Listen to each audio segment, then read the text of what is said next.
So I oversee our kind of smaller special projects, I guess you would say. So I have site-based teams on several different projects. So how many have you got at once?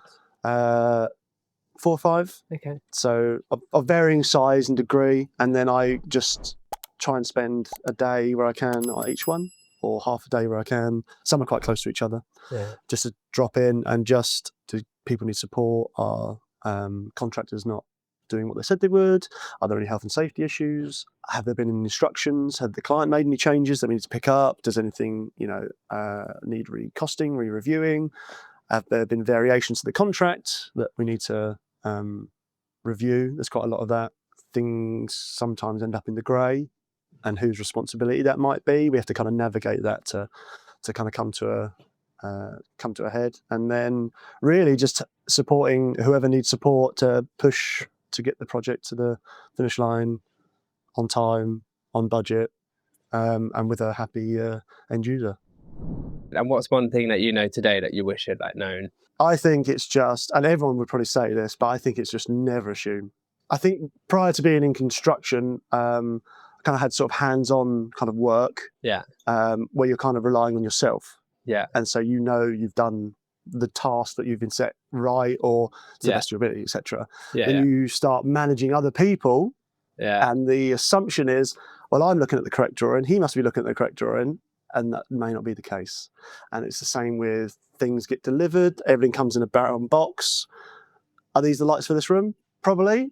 Just assume they are. Up they go. Oh, they're not the lights for this room.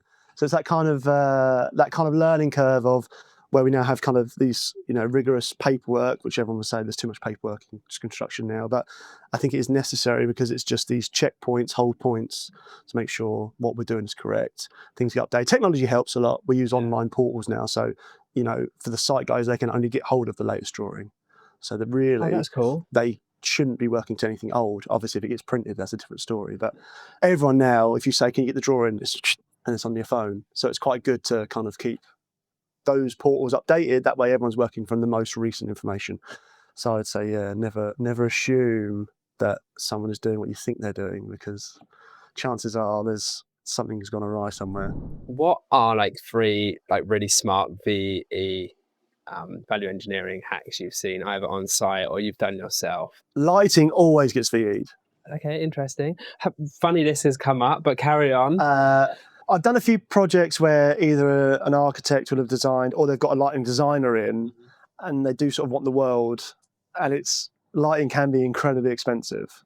So unfortunately, when the clients and the QSs are skimming through the numbers, that number tends to pop because it's always quite large. There's so many different suppliers out there that people don't know about, and people are able to mirror other things. There's new tech coming out. You can whittle that number down, but still get the same effects, feature lighting, spreads of light and everything. So there's ways and means of making that work. We did a project where I had a really long light recessed through a corridor, and it was a really busy corridor, and it didn't work. And they said, we got to change all this light.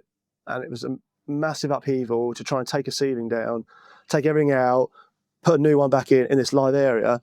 And so one of our electricians just said, well, of an evening, we can take all the internals out. You can leave your shell. We'll send it away. They'll remake exactly the same light fitting to fit back inside, and you can just click it back in, and back in an evening. And we did that. And it was much more cost effective because we didn't have to rip anything. We didn't have to do any facilitating works, and we didn't impact the kind of the stopping of the reception space. So all those kind of costs and impacts and people's days and things kind of all went away. But the problem is as well, on the other side of that, you go into an office, it's got grid lighting, it's got these panel lights. Currently, it's not sustainable to rejig the gubbins and make it work again because they're so cheap to manufacture. How do you think construction is going to change over this year or the next 12 months? What are we going to start to see becoming more normal? Well, I think we can't avoid AI. Not necessarily on the delivery. I mean, I've seen robots that will mark out floors for you and things like that off the drawing, that sort of stuff. That's fine. I don't think is that coming.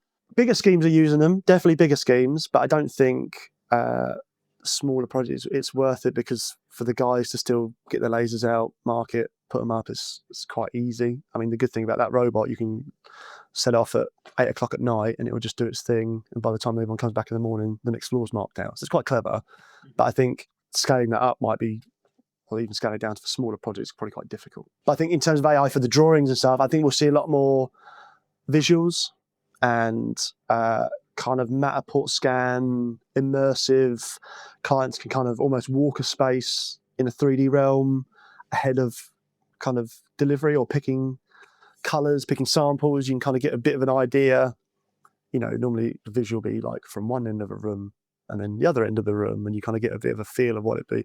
But I think there's going to be more in the day-to-day. You'll see more of this kind of immersive. You can, either spin on your computer screen around a space like a Matterport scan, or you can chuck on a pair of goggles and kind of walk a space. And how does it flow? How does it work for your business? You said you want an extra meeting room, but it's a bit isolated from the other meeting rooms. Kind of just take a walk and see if you think that works, and you kind of get that idea. How many times you look at a drawing and you think, what a huge space, and you go there and you think, it's tiny.